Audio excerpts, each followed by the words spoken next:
you know? I think we can get started whenever. I think a lot of people are out of town. We don't have that many more people who RSVP'd, yes. Okay. All right. So we have a little agenda, right? Yes, so today we're going to be hearing from Director Rubin about the data collection that is currently going on. Okay, and maybe just we'll take a minute to review what just generally is going on before we get started, and so okay. The ABE GED special ed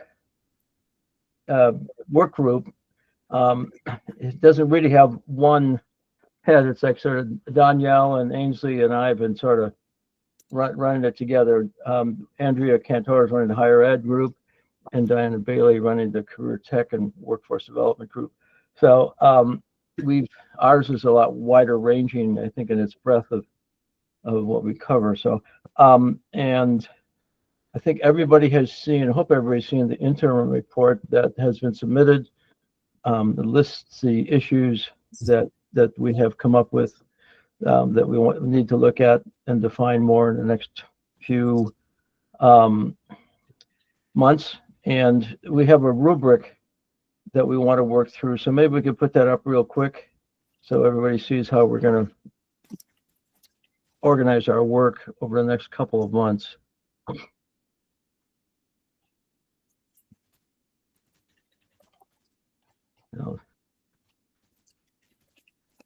And give Angie a minute to put that up.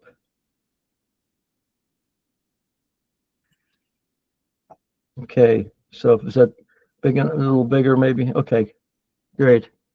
So we've been through June, we're in July now.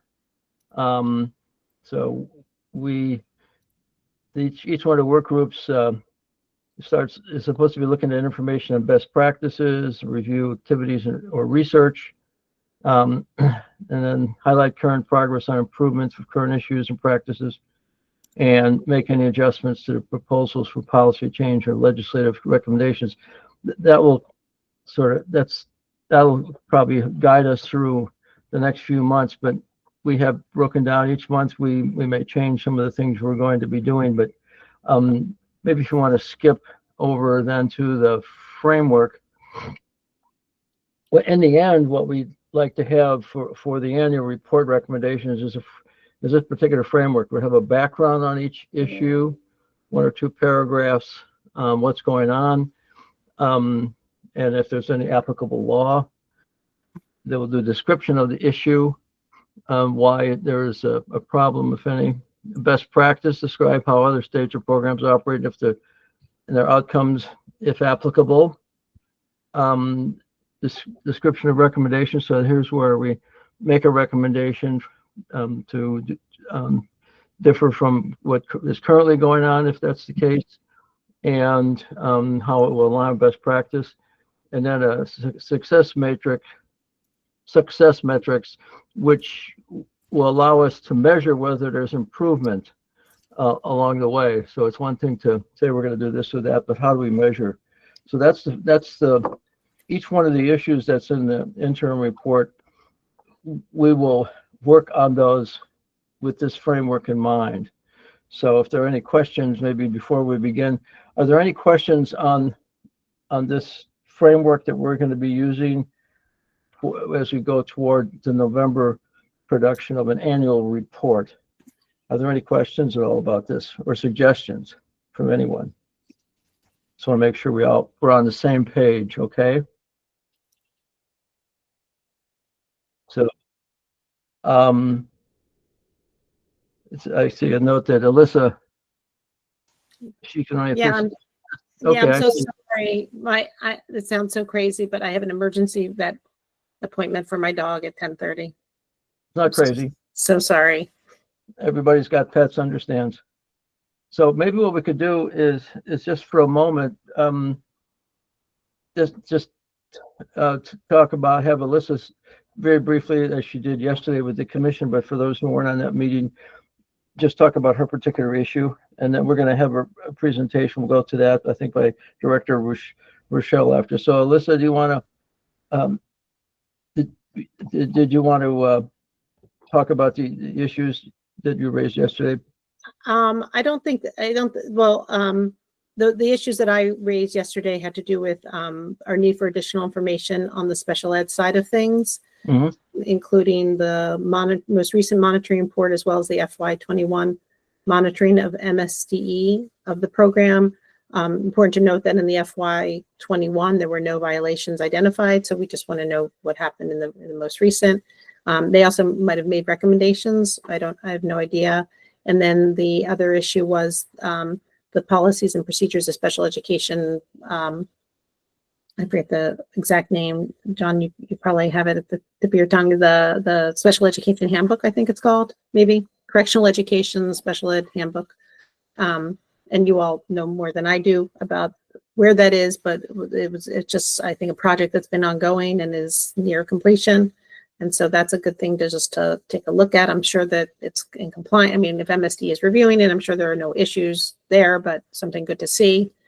And then the last issue was whether there was going to be, how were we going to get any input from students about their experience. And there was a good discussion about where and how potentially students could be surveyed. And then I would just say on the special ed side, I'll be interested to see, and we'll see if I can do some research myself in terms of like some other best practices. And I think that's going to be I would think that that's going to be a lot of the meat of any recommendations or just some best practices.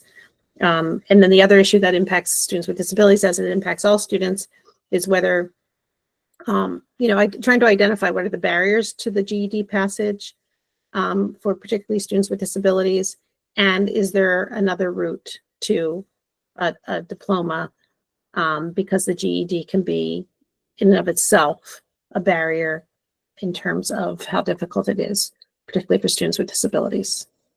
Steve, did I cover everything? Is that? Yeah, I think that's it, because what you've talked about there is you're going to be looking for best practices. You're going to be looking for data, doing research, best practices thing. I mean, one of the things, if you're going to be contacting other states, you might be able to work with, I think Danielle has got a real good connection with the state directors. If you want to, and we can talk about, we're going to be sending a survey out to them. And so maybe there's a question there about special ed. So you might talk to Danielle about that. But yours is an example of the issues and what the things are that we need to do. We have a responsibility. Ainsley and I were talking yesterday after a meeting about writing a letter of request for the audit reports and the new policy procedures handbook. So I don't know if Ainsley sent that out yet, but we talked about we were going to send it out, asking that from the Department of Education, Department of Labor, because John said we will send a request, and we need to do that. So where are we with the request, Ainsley? We're just, you and I going to talk about it some more after this meeting. Yeah, of course. Well, I'll send out that email. I know yesterday Mary Gable did say that she has sent that request, but we'll just send an email like formally requesting from the commission for those materials. Okay, good. So this, I hope this is a good illustration of what we do with each issue. And yesterday, the survey thing, I think was very important. There's a new item that came up with, and I think Anne underlined it would be much easier to contact people rather than going into institutions and trying to survey students that might feel intimidated to tell, what they think, because they might feel that there'd be some repercussions about their school participation. So we get people as they come out, and Anne knows more about how we can do that. So that was an excellent suggestion, that we get input immediately from folks who are just coming out of the system. Okay. All right. Anybody have any additions or any comments on any of this, please go for it right now. So Anne, do you have anything to say about the survey? Because I don't think everybody was that, there's other people on this call.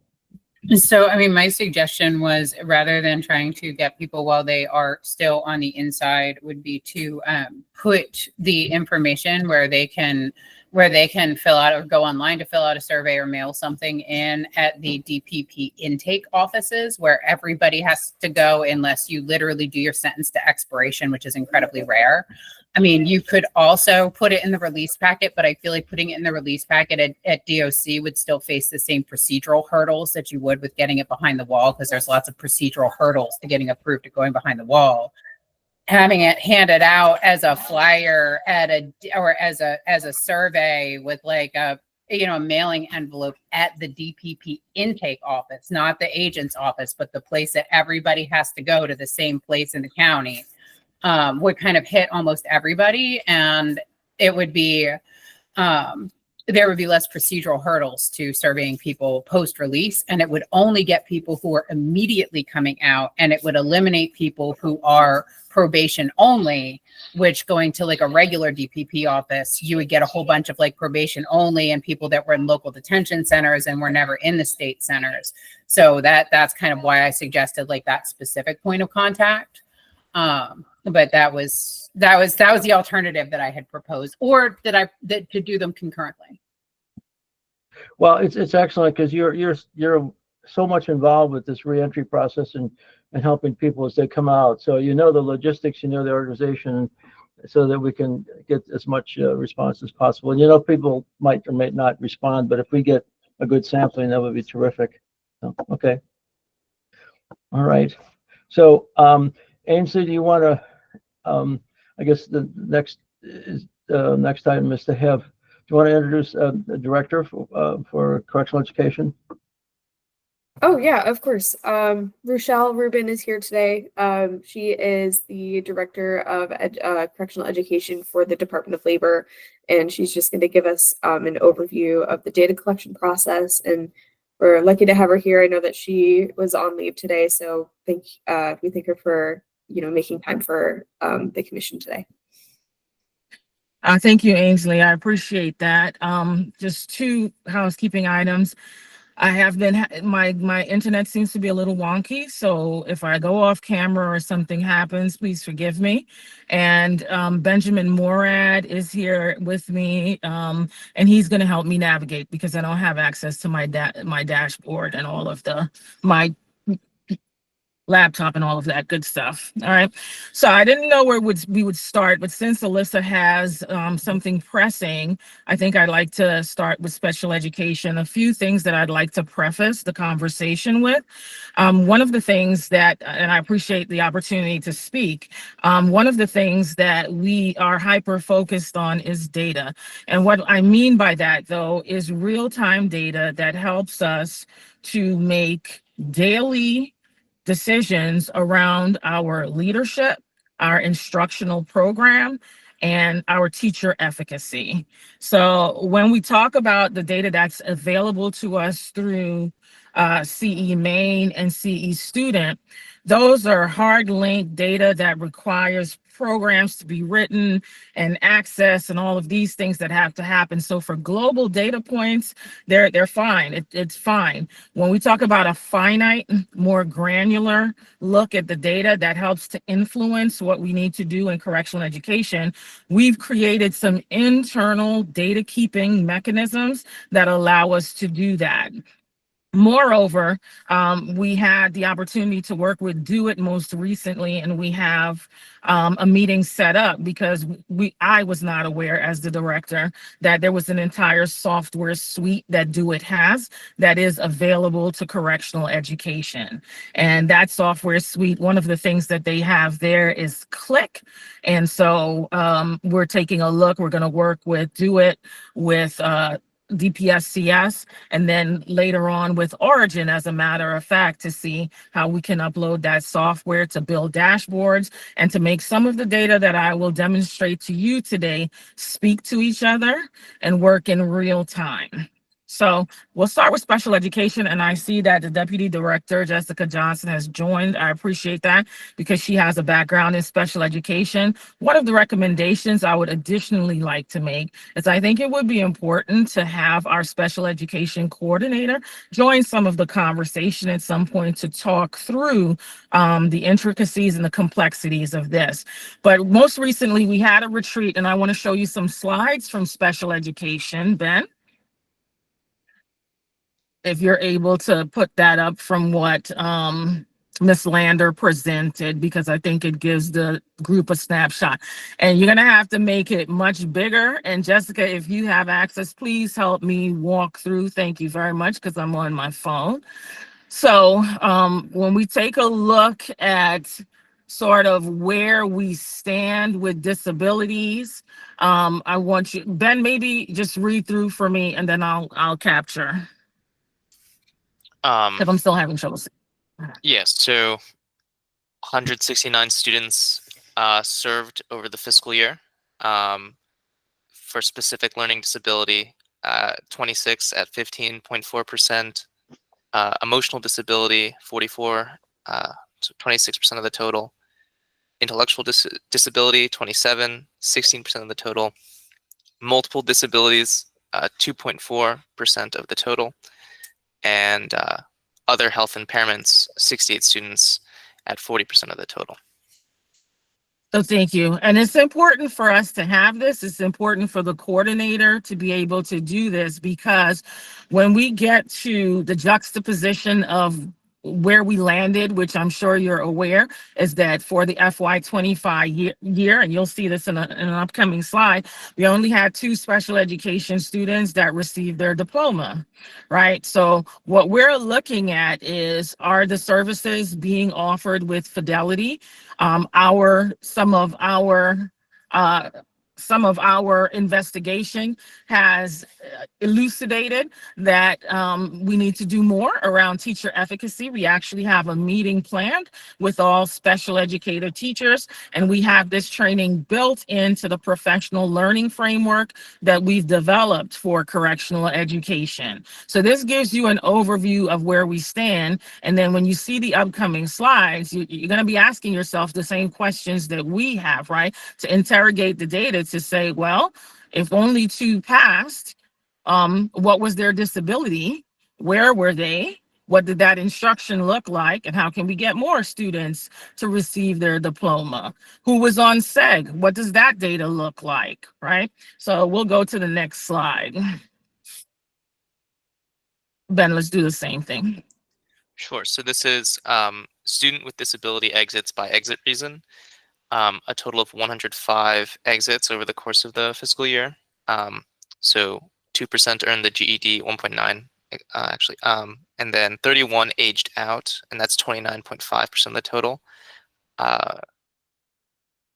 59 were released or transferred out, which is 56.2% of the total, and then 12.4% revoked consent. Right. And so one of the things we want to analyze is, now we have this data. We know that only 2 received the diploma. We know we don't think that that's appropriate, because you heard the end number from the first slide. So we have to dig deeper, though, and that's the issue with the data, right? So we have to see where are they with the ASC level, right? Are they even ready to take the test? And if we've determined that they probably won't get a diploma, what is that next route? I think it was Ann that mentioned that, right? We're investigating. Can we give her a certificate? Is there something else that we can offer for these students, right? Next slide. So this is IEP annual review compliance. Out of 102 newly enrolled students in FY25, we had, or currently enrolled students rather, 46.1% have their annual review in compliance. That's 47 total, and 55 are non-compliant. Right. What Explain what that means. does it mean? Yeah. Right. So I think 2 things. I think there's a level of transparency that I'm demonstrating here this morning, because I want to be clear that I don't have anything to hide as the correctional education director. So we're going to tag team this response, right? Well, the reason why it's important for us to have this data is so that we can interrogate our work. And so, are we compliant with when we're holding meetings, how we're doing that? And I'm going to ask Dr. Johnson to step in to talk about how we're addressing this slide in particular. Absolutely. So almost 100% of our IEPs come in non-compliant. Why? Because our students haven't been in school within a year, and you're required to have an IEP meeting every single year. So this is even for our students who are under 21. So they come into us in that way. A lot of our special education students are in MTC. MTC, you know, is very transient. They haven't even been sentenced yet. So one of the things that we talked about was, how can we avoid this? So we know that you have a window as to when you need to hold a meeting. We have been doing a really good job of trying to include everyone, ensuring that the student is at the meeting, offering the opportunity for the parents to be at the meeting. However, those things are not required for a legal team. You can have the meeting without the parent, but we have been trying to work in a more like inclusive and supportive space. You can hold the meeting also without the student, but a lot of these students typically are on SEG very often. So one of the things that we talked about was the strategy to reach out to the parent 3 times. And if we don't hear from the parent, still have the meeting, also go see the student on SEG, have a shorter meeting with them, and conclude them, hold the meeting at the regular time.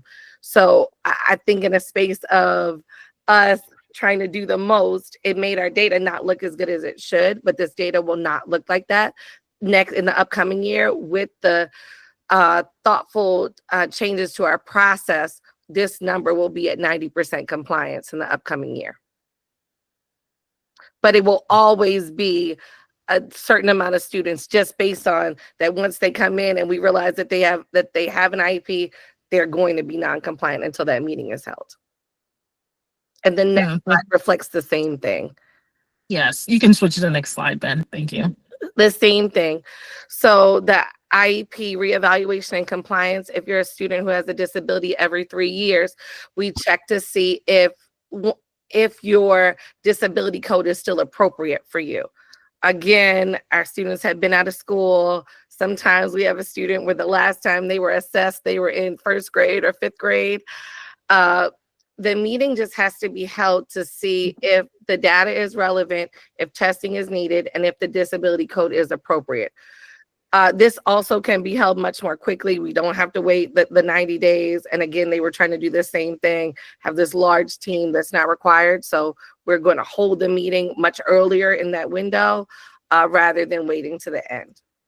Again, Alyssa just had a note she's leaving, so this is being recorded, so I don't know if Alyssa's still there, but so she could review the part she misses.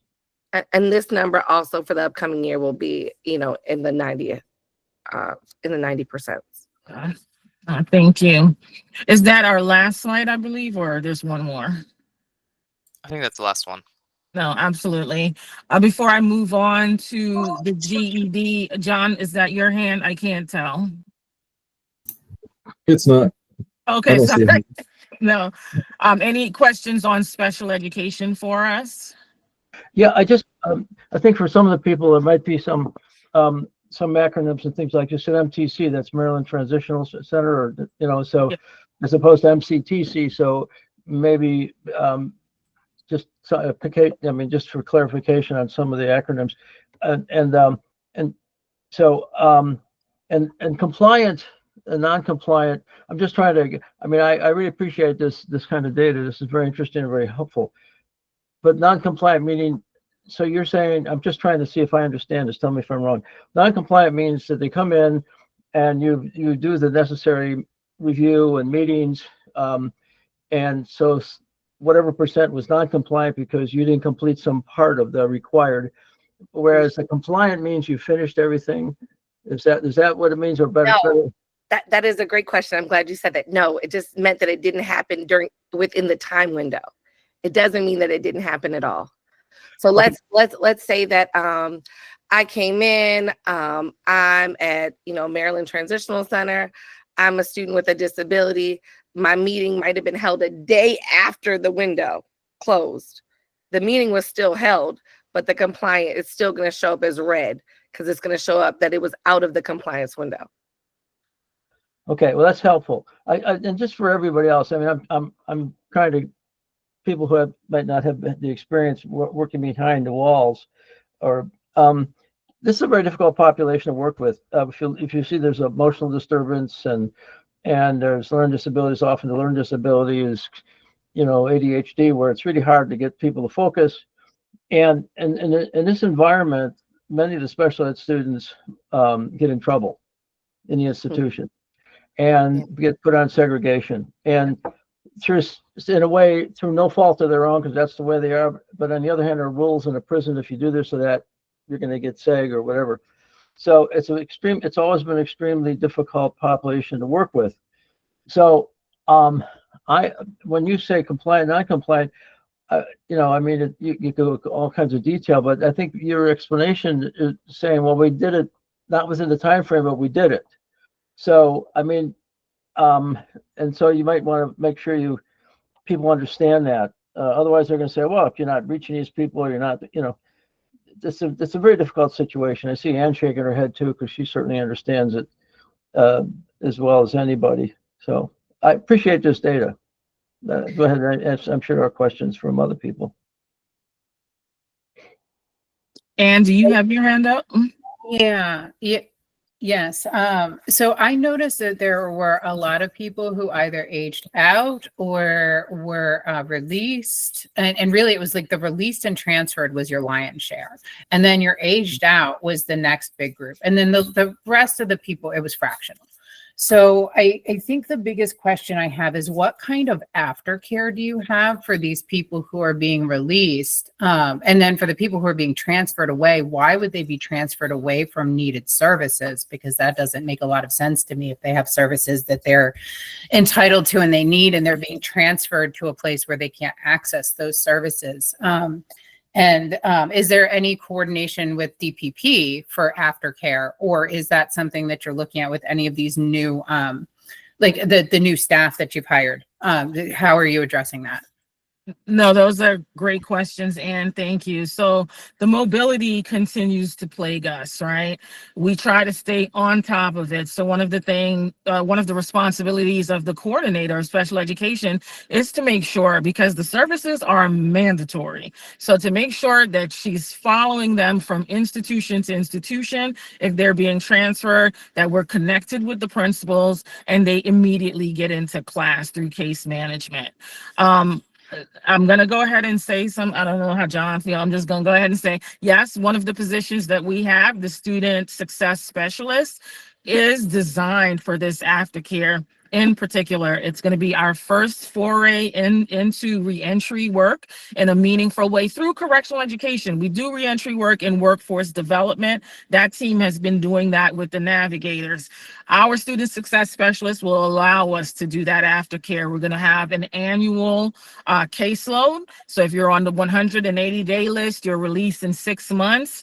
You're picked up on the student success specialist caseload, and she's following you for that. Do you have employment? Is it within the certification that you have with us? Do you have a mental health issue? Do you have food insecurity? Do you have housing insecurity? And then she's liaising with the navigators, she's liaising with DPSCS, and we're working to see that reentry and recidivism rate keeps going down.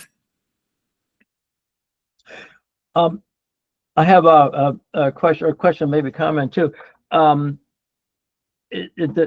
Ann raised the percentages. It bothers me because it's in public schools. You got to serve them because they're within the age group. But as soon as they hit 22, technically you don't have to serve them anymore.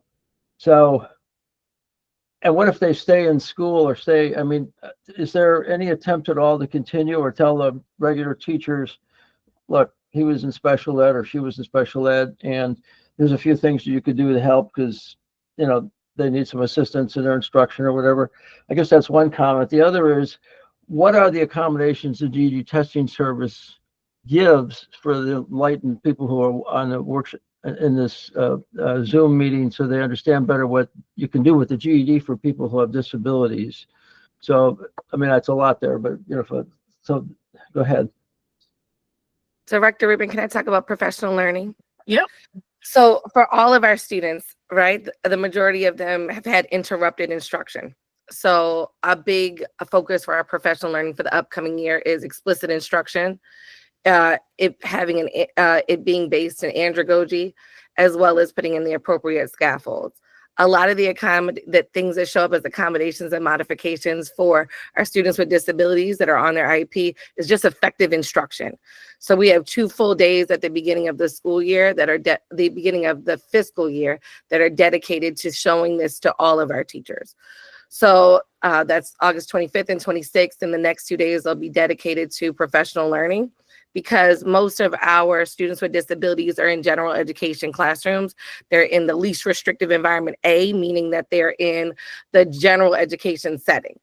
So every teacher that they encounter is required to provide them with those accommodations and modifications, and also just like best practices for instruction.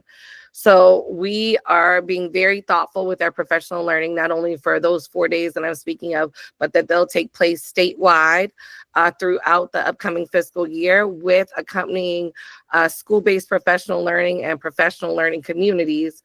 We have an observational cycle that we're working through. We'll see every school quarterly. Also, principals go into every classroom to ensure that these accommodations are happening not only in the classroom environment, but also during testing. Director Rubin has been very thoughtful in ensuring that for the upcoming fiscal year, every student who is allowed to have modifications and accommodations in the instructional classroom, that they're also happening in the classroom-based test as well as the GED. So that is a big shift, which I do think will help that number increase, because adults often learn how to compensate. They learn how to compensate or avoid.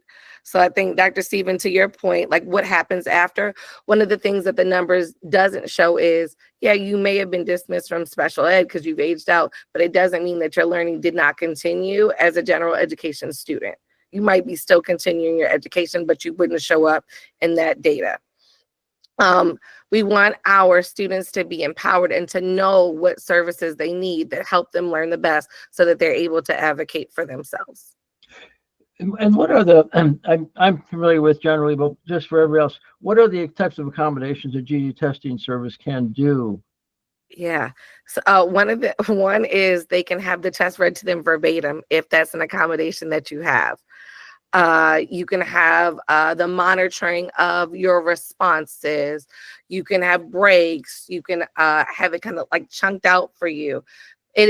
Those accommodations and modifications are, again, based on what your disability is. So it's going to look different for someone who has an intellectual disability versus someone who is other health impaired. And for us, the majority of our other health impaired students, their disability code is ADHD. So practically speaking, who asks for the accommodation? I mean, somebody's got to say the GED testing. The teacher is okay. Special education teacher is required to ask for those accommodations for every student with an IEP. I mean, and we just furnished them a letter, I think a week ago, that stated it is mandatory that they ask for it. So this is not, you say, oh, the student said they don't want it, or the student thinks they don't need it.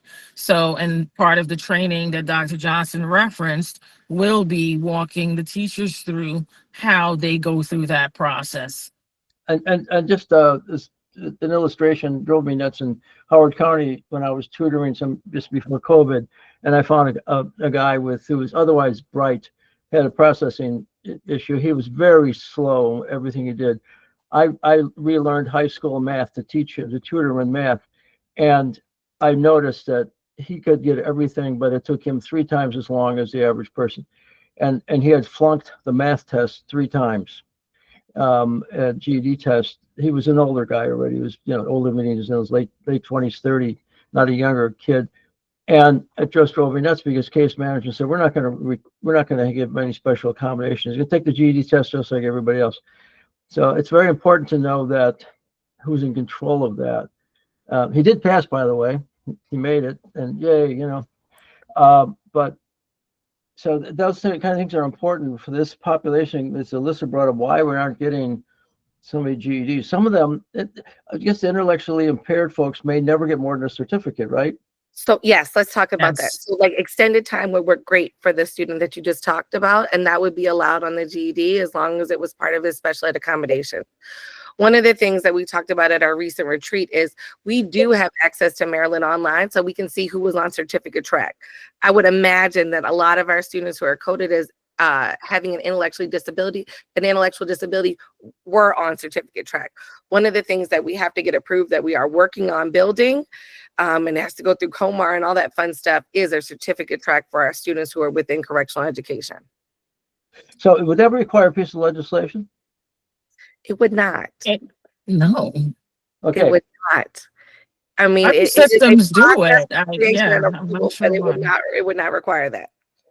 So, but because I bring this up is we put these recommendations together, that kind of thing should go in there if you're working on it and you need support, you know, because we're trying to support what's going on, changes in policy and procedure, then what needs to be done, who has, you know, and so that's really important. I'm glad to hear that it doesn't require legislation, because there's this issue of a GED versus high school diploma that may require some change in the law. We're working on that as special ed, you know, but okay.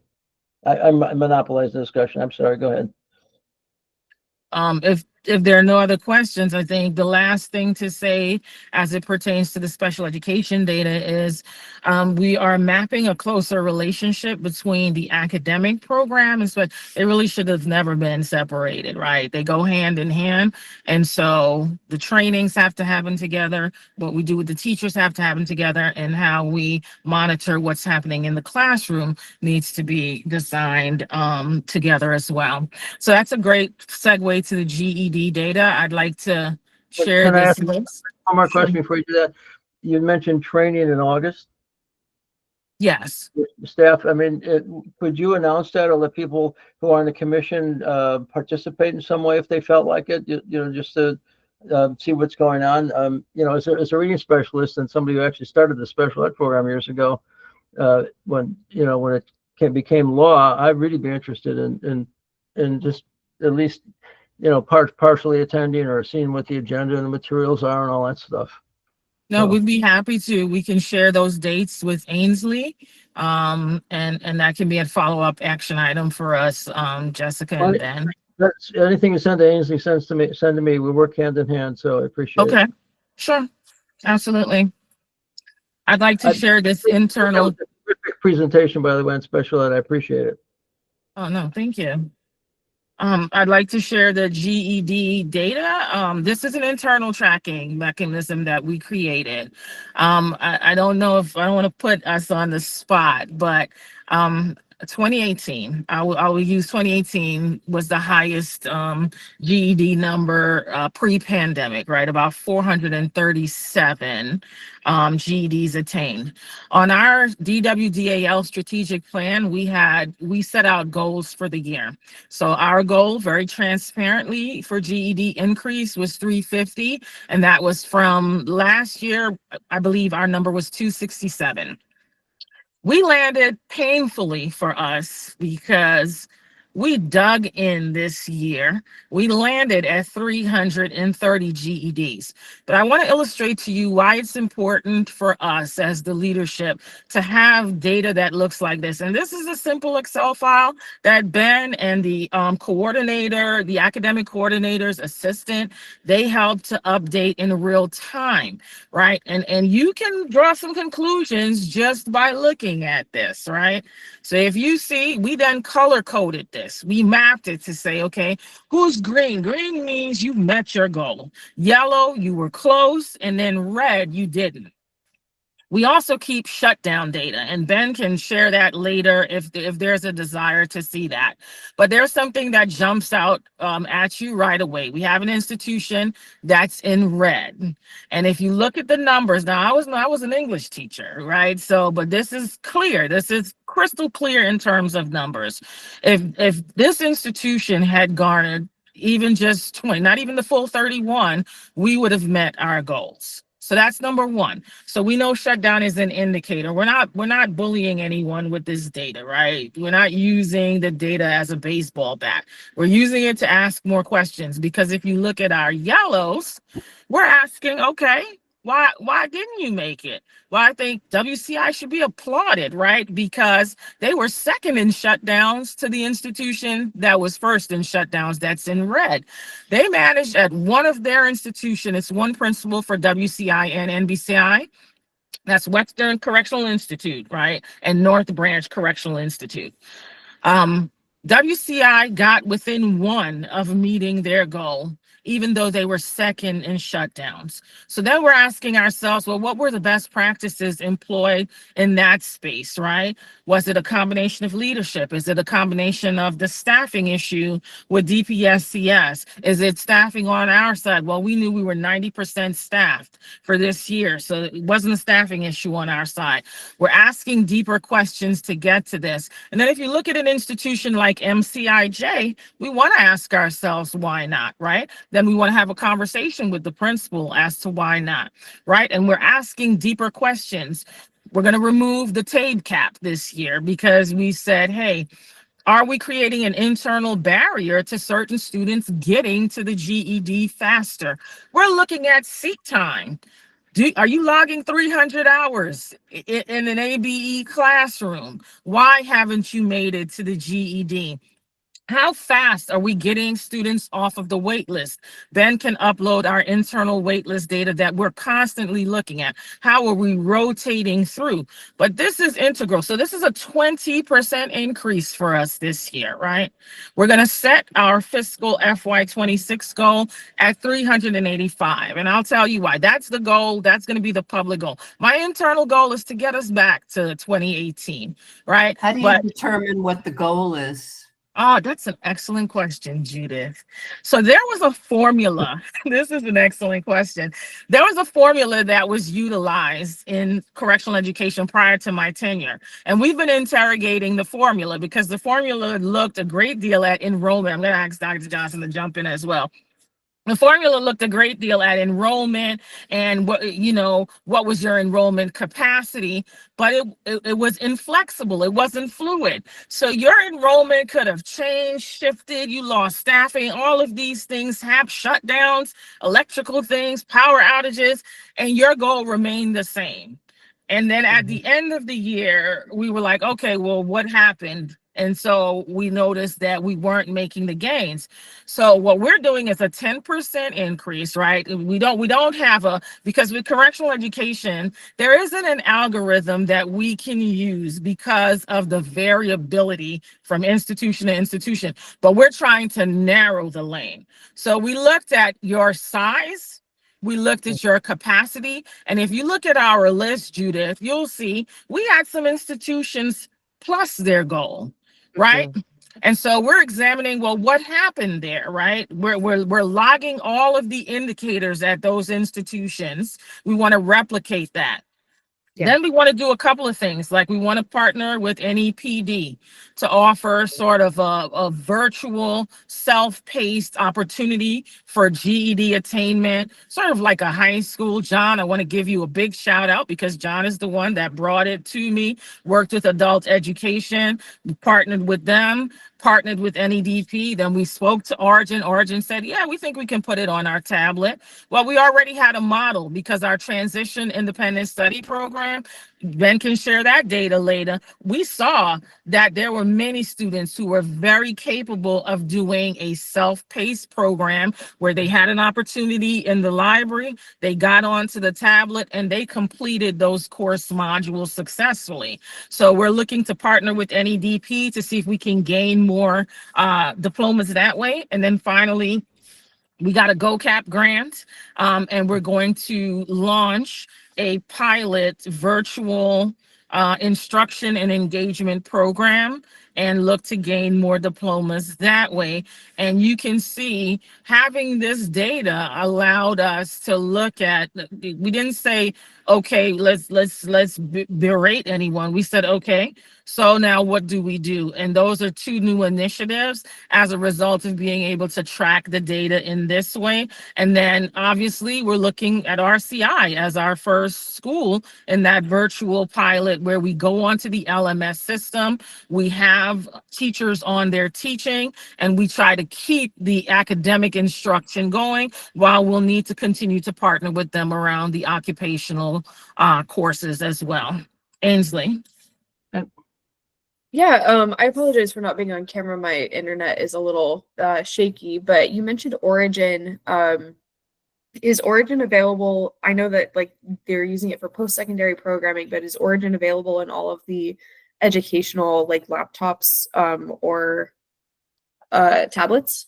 So yes, Origin is our vendor in correctional ed and labor, and we do have tablets with them. We're using the GoCap grant to purchase additional tablets for the virtual instructional and engagement program.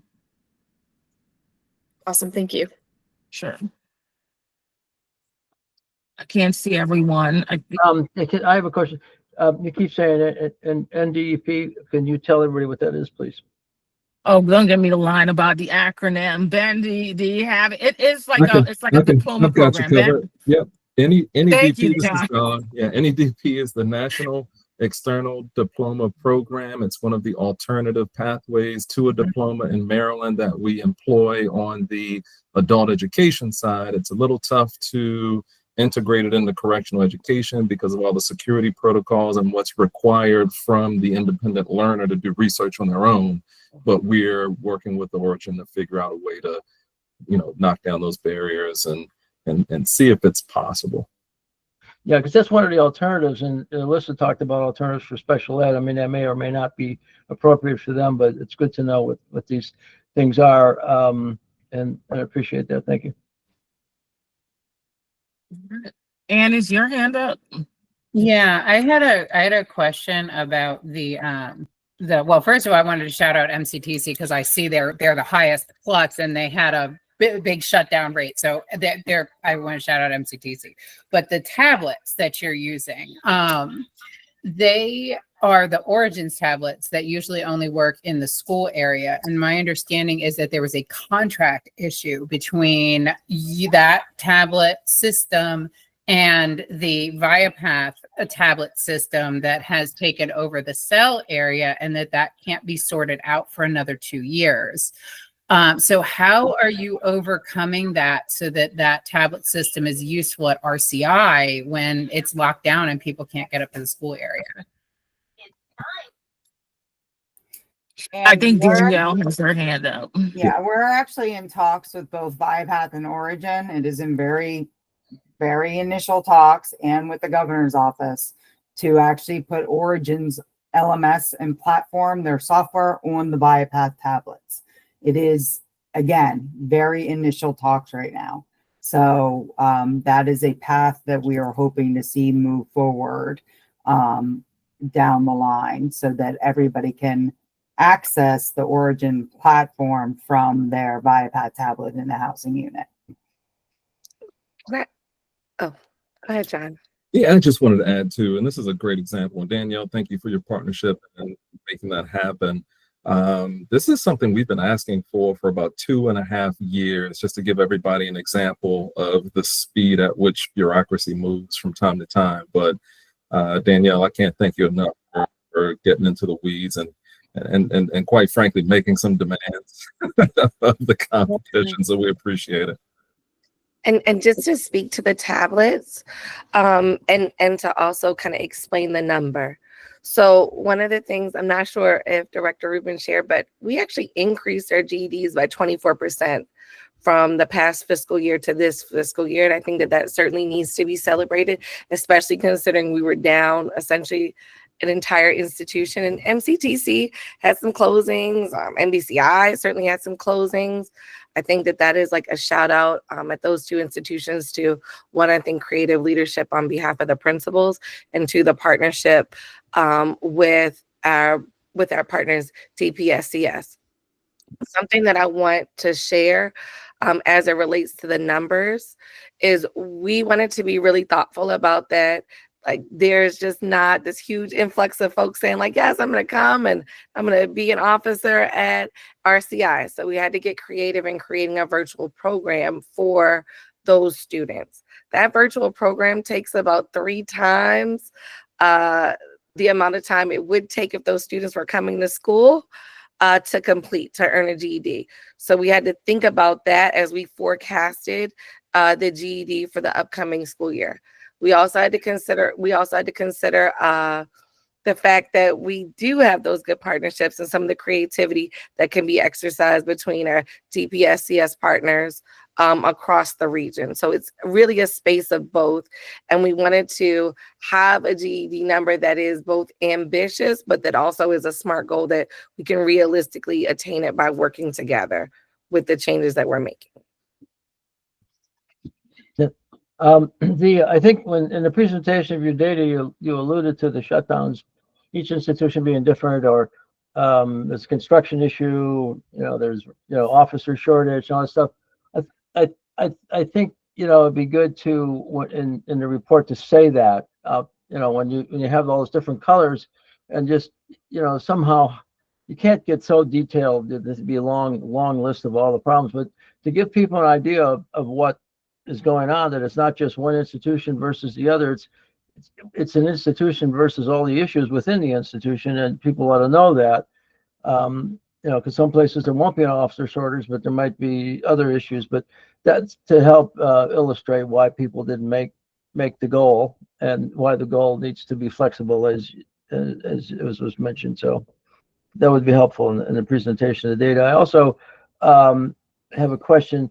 So on the data sheet that you showed, the spreadsheet with the institutions with the green, the yellow, the red, is that the kind of thing that you can generate using the current Do-It program software? Because all the data goes in from the principals and the teachers every day into that system. So is that the kind of thing that doesn't have to use a separate program? You can actually work with James or whatever to generate that particular report, right? Yeah, it can be generated. It can be generated in there. It just isn't user friendly for me in terms of being able to track it and monitor it on a regular basis. That's just really as bluntly as I can put it. It helps to have it at my fingertips. I would love to get it into a dashboard, because that way John can look at it, Secretary Wu can look at it. Anyone can pull it up and any given day be able to see where we stand and not have to wait for the end of the year. And then also the flexibility of doing it that way and having it daily is, I've been transparent. Some of the issues are leadership issues that we have to talk about. Some of them are what's happening instructionally in our classes. And so when we can juxtapose that with the instructional rounds data, with the shutdown data, when we can have all of those at our fingertips, then it's easier to make informed decisions. That's all I'm saying. Well, for the purpose of the report to the commission, the framework that we laid, I think it would be great, because data is one of the areas that we highlighted having issues, and you've shown a lot of reasons, that people have to know, be aware of what's going on. But I think it would be great to report on what you're doing to solve it. I mean, if Do-It has this program that all the data goes in, but it's not useful at this point because you can't, have a dashboard and all that. But I remember James saying he could help create a dashboard. I mean, he said that. I wonder. So hopefully you guys Do-It's meeting, public safety and dollar meeting to make that happen. And if Do-It's software isn't sufficient, then what is it that we can do to make make up for that gap, because what's most important is the data for daily basis. You know, the instructional decisions that have to be made at this institutional level, and at the central level, you're looking at it and trying to help them, and et cetera. There has to be a real close cooperation between public safety, do it, and dollar on this stuff. So I'd like you to highlight that when we lay out this whole substantial issue of data. And I'm pleased with what you are doing to analyze it. And it shows me that you're taking a good look at it, which is important, that it's not just something that comes in and sits on a desk.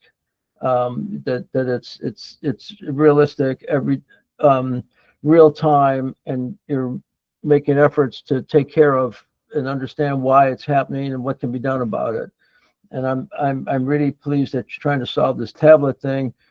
I mean, ultimately, it would be great if everybody had a laptop that was hooked into a system, not just a tablet. But that's what we have. And if you can get these things to work together, and it has to be working within public safety's, security guidelines, as we know. I mean, they put out contracts to companies to handle all the data, their finance, their commissary, or security, and it's got to work within that system somehow. And I'm glad to see that you guys are trying to make that happen.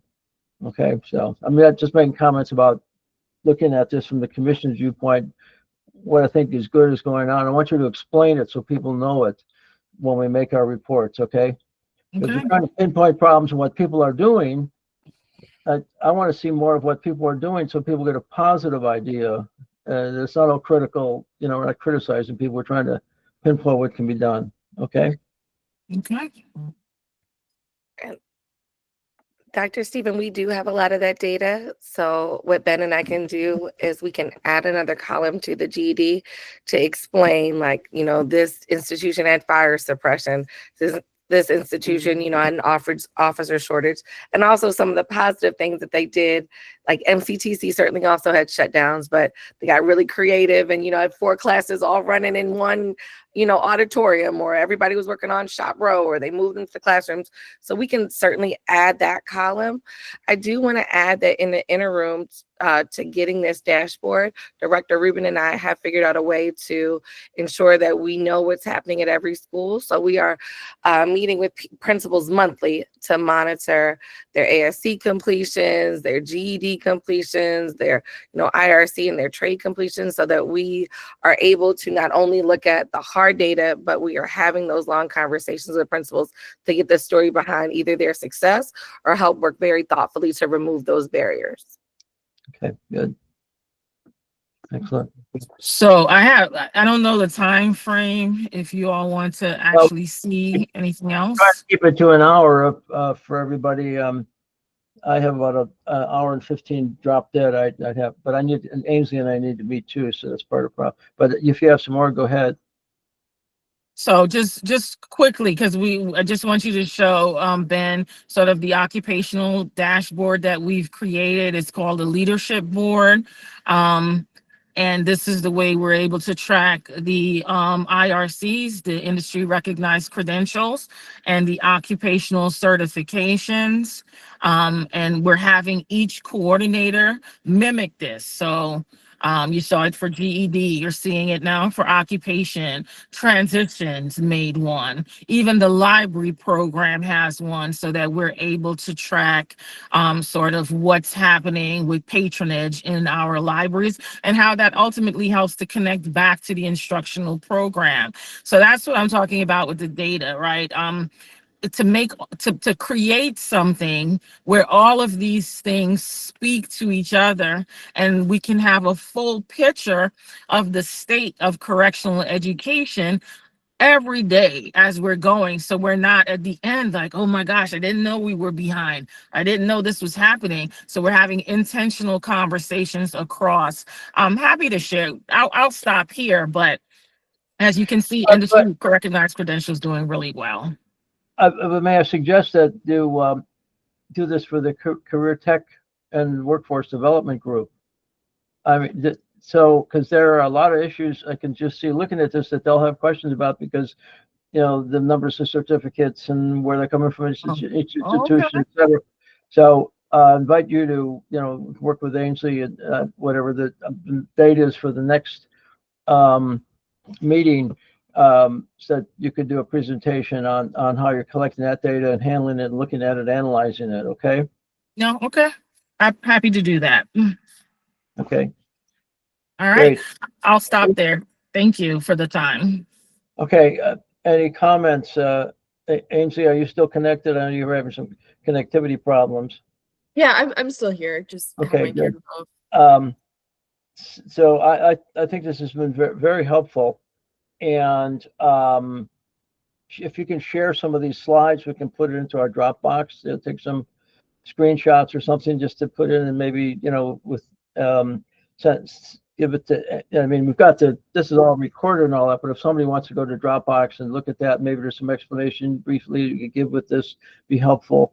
So people understand that the implications of the colors and things and what you're doing, what some of the problems are that are being solved or whatever. One comment that occurs to me is, boy, I would like to see a lot more of this in the CEC annual report, the data analysis and how you're working with it. I think that it's more illustrative to get down to what we're doing for students to reach them and the things that we're, if you have glowing examples of some of the things that people did creatively, like 4 classes in an auditorium, hey, cool, I mean, every place has got some kind of gymnasium or auditorium, maybe, I mean, I can't talk for how to maintain each, how to control each institution, but there's creativity that people think of, and that's wonderful, so. Anne, did you have any Yeah, thoughts? I had a question about about kind of that technology and like the ability to build a dashboard. Like, have you consulted with a UX UI expert to build that? I mean, you have a SQL backend, so like the right tech person should be able to build that for you. There's like 100%, I know that. Like, so have you talked to? So I'll speak up about that one, and I kind of wanted to keep some of our behind the scenes, I guess, drama with Do It and Jim and all that stuff out of this meeting. But at the end of the day, and to answer your question directly, I appreciate you guys challenging us to really get clear on what we wanted from Jim. We made the request formally after our last meeting that we had about 3 or 4 weeks ago of Jim, with zero movement on it. So we reached out to his superiors, and they were saying they actually responded and said that he's not the guy to do it and should never have been doing it for us. And they actually connected us to the person at Do It that provides this particular service for us. So Stephen, just to let you know, some of our concerns that we were trying to purchase database software and things like that, apparently Do It has some solutions for us. We just didn't get to the right person at Do It through all of our requests in order to make it happen. So, and for what it's worth, we're on the right track now with Do It, providing some commercial solutions for us. I think Rochelle mentioned Click a little earlier. That's actually coming through Do It as a result of reaching out to, again, Jim's boss to find out, what we can do to move this thing along. And it's all working out really smoothly. Again, So Jim has a specific lane that he's in, but just wanted to give you an update on specifically your question, Ann. Well, John Griffin said as much in some of his comments that James has a certain limit in what he does, and that there's some other people that are needed. Yep. And he's pretty good at IT stuff as well as Ann. So I really like having them involved in asking these questions. Yeah. So do you know who that person is? And can at some point we all talk to him or bring him into this conversation just to get an update? And I think that would be fantastic. I can't think of what his name is off the top of my head, but he's absolutely the person that should have been on the original calls. And I wish we would have connected with him earlier.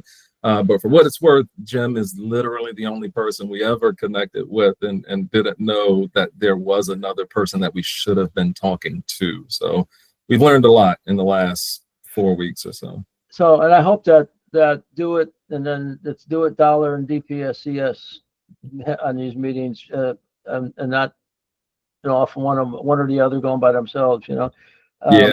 It's always been the problem in corrections. Case manager does something, does somebody else, and then we're trying to catch up. And solve a problem that shouldn't have been in the first place, you know.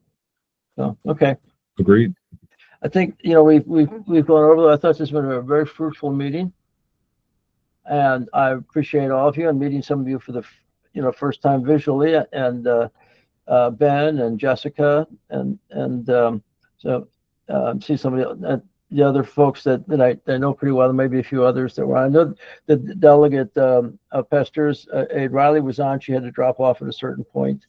And Judy Lichtenberg had to leave. At least she said she was leaving, but it looks like she might still be there. So thank you all for your participation. I'm here. I just had to log off for a second and get on a different device to take care of my other duties. Well, we got dogs, we got duties, we got all kinds of things to take care of. Life continues while we're doing all this stuff, so that's fine. We make accommodations for all that here. Appreciate your time. Any other closing remarks? Anybody? Thank you all. Thank you, Rochelle and everybody else for your presentation today. This has been good. So Ainsley and I'll stay on because we have just a little bit of business to take care of. And so I appreciate everybody. Thank you again, and to be continued. You know, and then we're